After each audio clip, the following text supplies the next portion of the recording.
Hello বন্ধুরা, welcome back to my channel. আমার চ্যানেলে তোমাদের অনেক স্বাগত, অনেক ভালোবাসা জানিয়ে আজকে একটা নতুন ব্লগ শুরু করলাম।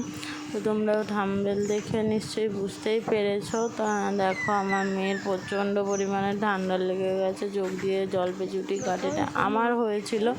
আমার হয়ে ঠিক হয়ে গেলে এতটা বাড়াবাড়ি হয়নি, কিন্তু আমার মেয়ের প্রচণ্ড বাড়াবাড়ি হয়ে গেছে একটা চোখে। দেখো, একটা চোখ এতটাই ফুলেছে। প্রথমে জল আর পেঁচুটি কাটছিল, ঠিক আছে, তারপরে এখন দেখছি ও কাঁদলে না, ওই যে ডলা মানে ডলেছে, বা আমি ওর চোখ জুড়ে যেতে গরম জল করে মুছেছিলাম।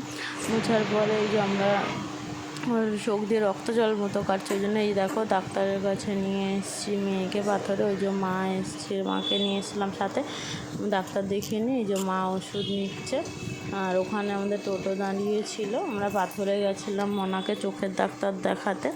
তো মা ওষুধটা নিয়ে নিল, আমরা এই যে দাঁড়িয়েছিলাম। আর আমার মেয়ে তো একদমই তাকাতে পারছিল না, সমানে জল কাটছে আর জলটা কাটছে রক্ত জল লাল লাল। আগে তো পেঁচুটি আর জল কাটছিল, তারপরে এখন আবার দেখছি রক্ত জল একসাথে কাটছে। মানে সেই দেখলে এত কান্না পাচ্ছে, আমার তো ভয় লাগছিল। দুপুরবেলা আমি ভাত থালায় বসে তো কেঁদেই ফেললাম ওকে দেখে। মানে বাচ্চার কিছু হলে না, আমার ছেলের হোক বা মেয়ের প্রচুর কষ্ট হয়। ছেলের হলেও কষ্ট হয়, মেয়ের হলেও কষ্ট হয়।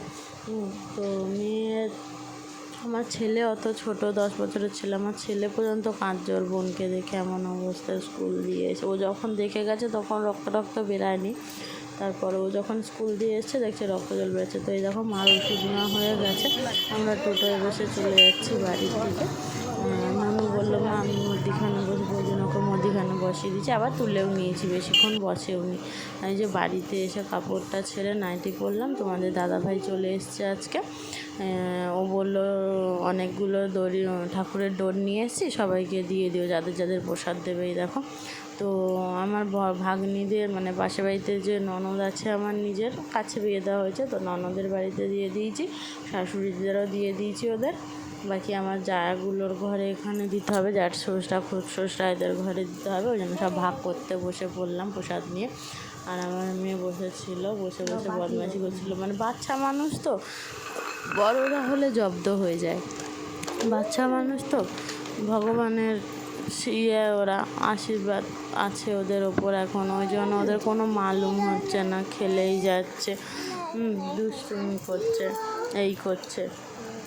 তো এরকম এখানে।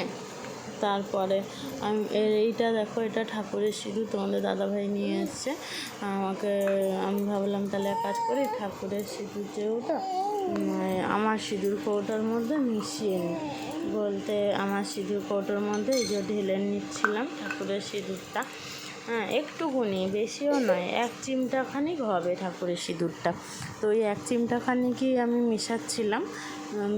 আমার প্রীতি বলছে মা এগুলো কী ঢালছো, পলি যাবে, এরকম করছিল। তো আমি সিঁদুরটাকে ঢেলে নিলাম, নিয়ে দিয়ে তারপরে ভাবলাম আমার রান্না আছে রাতের, ফ্রিজে মাছ আছে পমফ্রেট।